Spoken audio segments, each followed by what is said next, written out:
I had this one little, just kind of little piece to share with you all. Last Sunday, we had a guided meditation on mindfulness of breathing, yes? And so we had a little discussion at the end of the sit, and Travis asked a most excellent question. We were talking about, we went through really basically sort of the first foundation of mindfulness, which is watching the breath. That would be, that's the body. It's the body that's breathing. It's kind of like universally confused. How many people here, including me, how many people think it's you breathing, not your body? Don't we almost think, I'm breathing, right? It's not like the body's breathing. So, but that's just the first foundation of mindfulness, for heaven's sake. I'm hearing, I'm seeing, I'm tasting, I'm touching, right? I'm thinking. It's not. It's the body that is hearing. But anyway, so we went from that, and hopefully, I was hoping that would help us to sort of like get the mind very, very centered and still, so we could sort of have this kind of. So I suggested that we would move a little bit to the third foundation of mindfulness, which would be minding the mind, watching the mind. So then Travis, who was sitting there, Travis said, so your question was, which was so good and so interesting, his question was, how do you know if you're watching your mind? Right? It wasn't how do you watch your mind, it was how do you know if you're watching your mind? And of course I just sort of, I stumbled and hawed and hemmed and hawed around, and I don't even know if I don't think I said anything intelligent. Might have. Did I say anything intelligent? Do you remember? Never mind. I just put him on the spot all the time, just for meanness. So I wanted to just say a few things about that, because I actually think that's a brilliant question and a conundrum for all of us, really. How do you know if you're watching your mind? I mean, if what we're basically supposed to be doing, or what we would aspire to be doing, right, as we sit, is watching the mind, well, how do you know if you're watching your mind? Hmm? You just know. Well, now she shot me out of the water, right? Because I was going to make this very difficult. So I wanted to share this. I think you all will enjoy this. This is like one of the little stories. This is one of the wonderful stories of a Chan or Zen student with his teacher. And I just sort of, I was thinking about Travis's question, and then I remember this. So a master teacher was asked the question, what is the way? By one of his students. So his answer was, it is right before your eyes. So the student said, well, why don't I see it for myself? If it's right before my eyes, why don't I see it myself?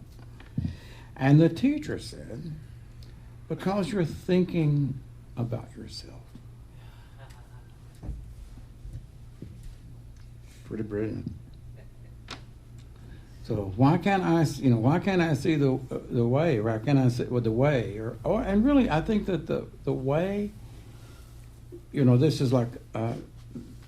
This has been written so many times, so many ways, and so some of the old scriptures would say the mind is the way.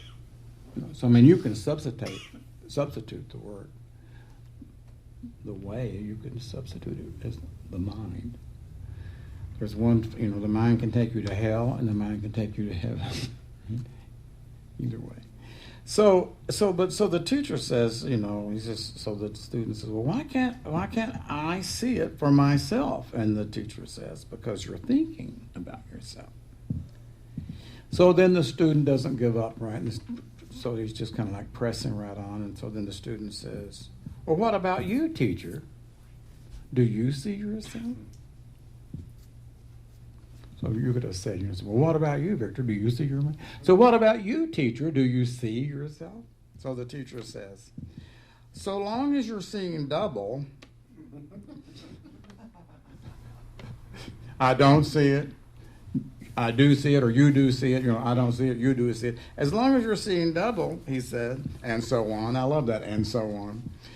Your eyes are clouded, said the teacher. So the student says, when there is neither I nor you, can one see it? Right? If you've gotten rid of I and you've gotten rid of you, can one see it then? And so then the teacher said, who is the one who wants to see it?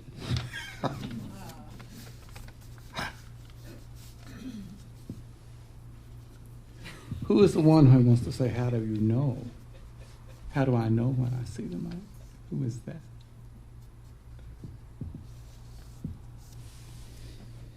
So, I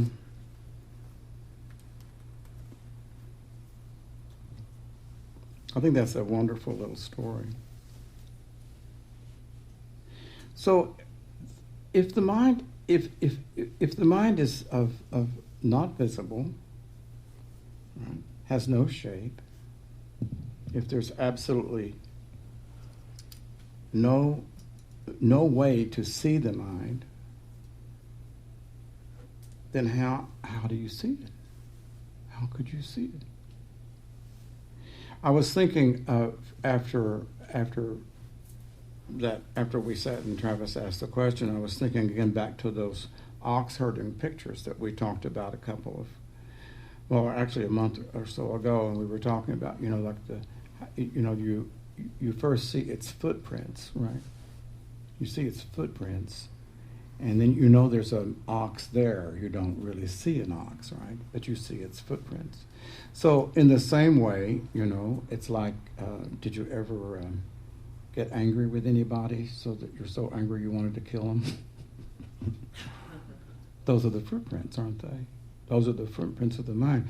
But the tendency is that, it's like we separate from the, we separate and say that was me, or I was angry.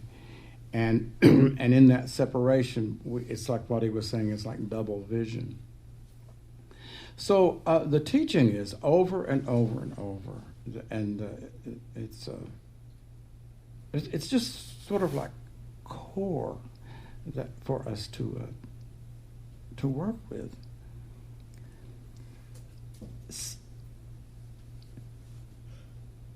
Every moment is the mind. Every single moment is the mind. Every moment is as Taryn is strutting her shirt, that's the mind. Every moment that we are alive is the moment, the moment, the moment, the moment.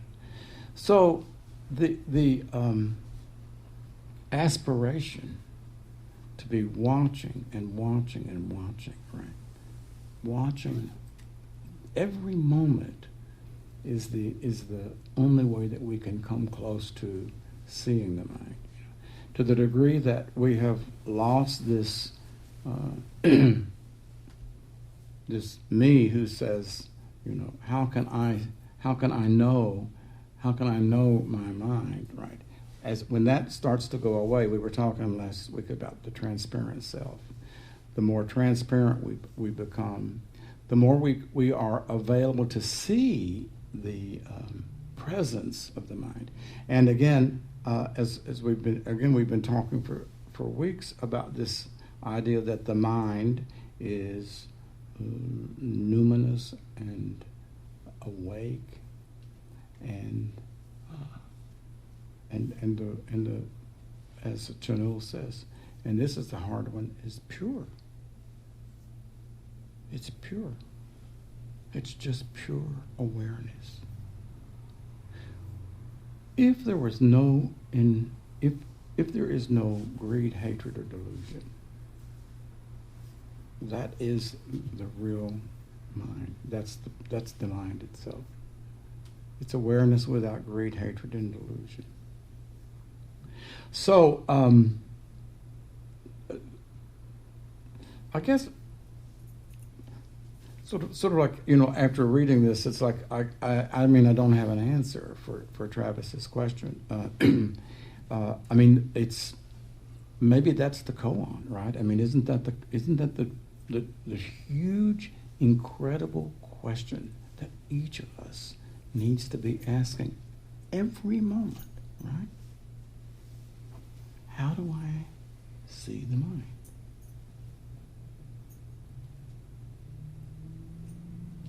That's the question, right? And the answer, as remember I said a long time ago, right? What is it in the talking about? If you want to attain intimacy, don't ask with a question. Remember that? If you want to attain intimacy, don't ask with a question. Well, that would be again, and that's like it's like the question is, how intimate can you make that question?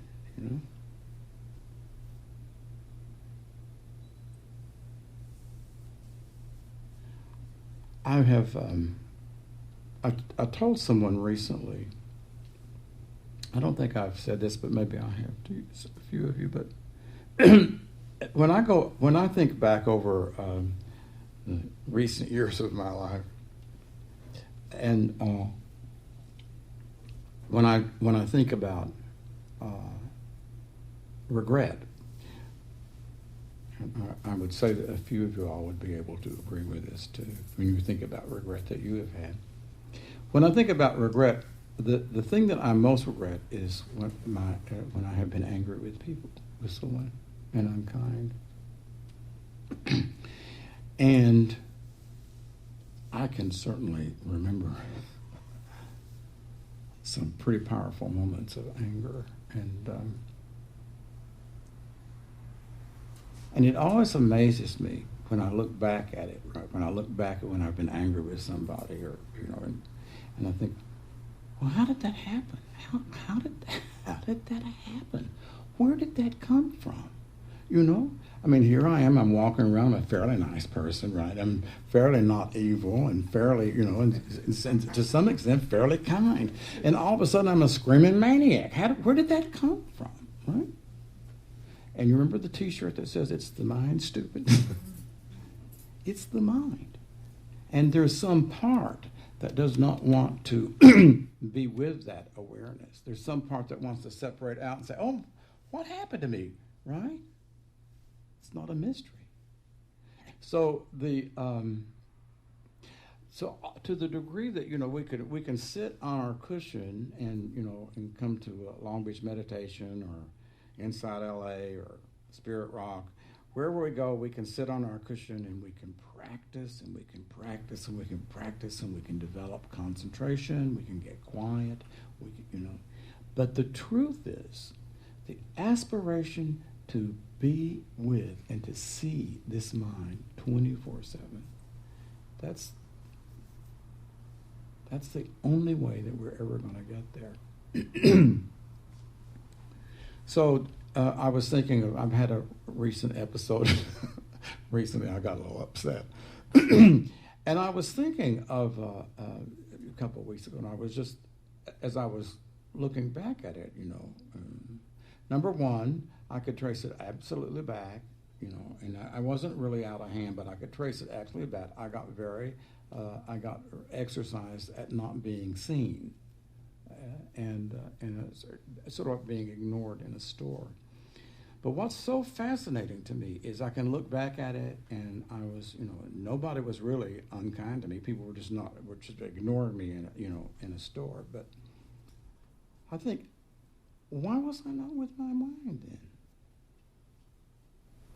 Why was I separated from my mind at that moment, right? I was driving away, and then I started thinking about that. Oh, my God, what happened, right? What happened? I was driving away, and I thought, okay, so let's just go through this. So did someone say something unkind to you? No. No.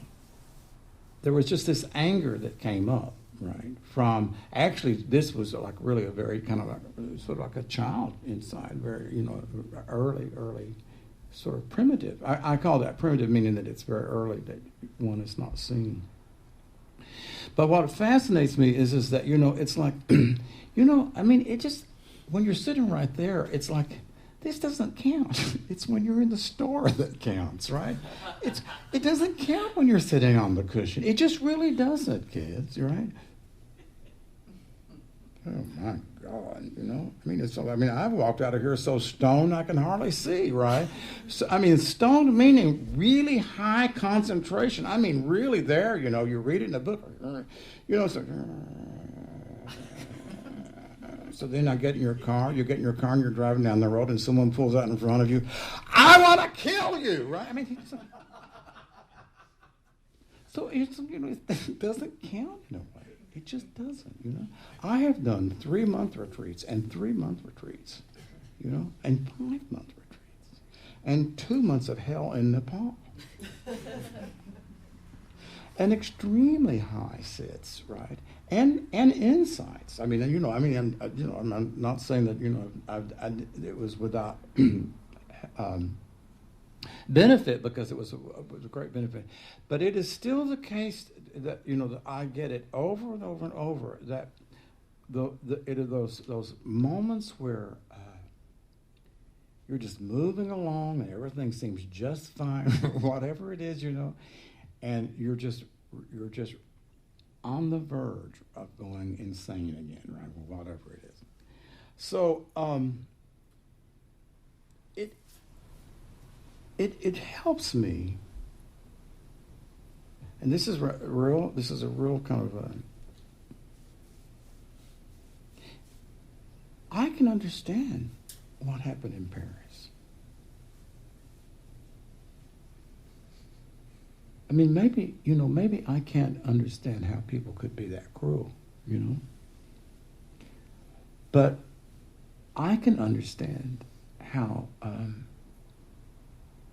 relentlessly a part of me wants to disown what the Buddha said about every person in this room, and unfortunately including me.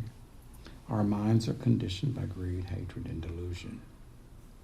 If you really believe that, if you really believe that this mind that Travis wants to know, so how do I know if I'm? If you really want to acknowledge and believe that this mind is conditioned by greed, hatred, and delusion, what's the mystery then when we have these unbelievable catastrophes in the world? Where's the mystery in it? So, and for me, as I say, when I can conjure up the humility of acknowledging that there's anger here that I separate from, I do not want to acknowledge it. When I separate from that, and then it's just a matter of time until it's going to pop right back up. So, I guess I'm just, I want to just kind of put a little bow on that little package to say once again, the aspiration, I love Travis's question, the aspiration to try to watch the mind itself is, to me, that's the number one thing that we're trying to do. The number one thing. It's like watching the breath, watching the body, watching the sensations, watching the feelings, watching the thoughts. That's all helpful as in terms of technique. But it's this aspiration to truly know the mind. And the old teachers say that, the old teachers meaning like the Chan or the Zen teachers, they say that this was what allowed Gautama, the prince Sakyamuni, this is what allowed him to become a Buddha, is he knew his mind. He was able to absolutely know and see his mind. So I think that's pretty inspiring.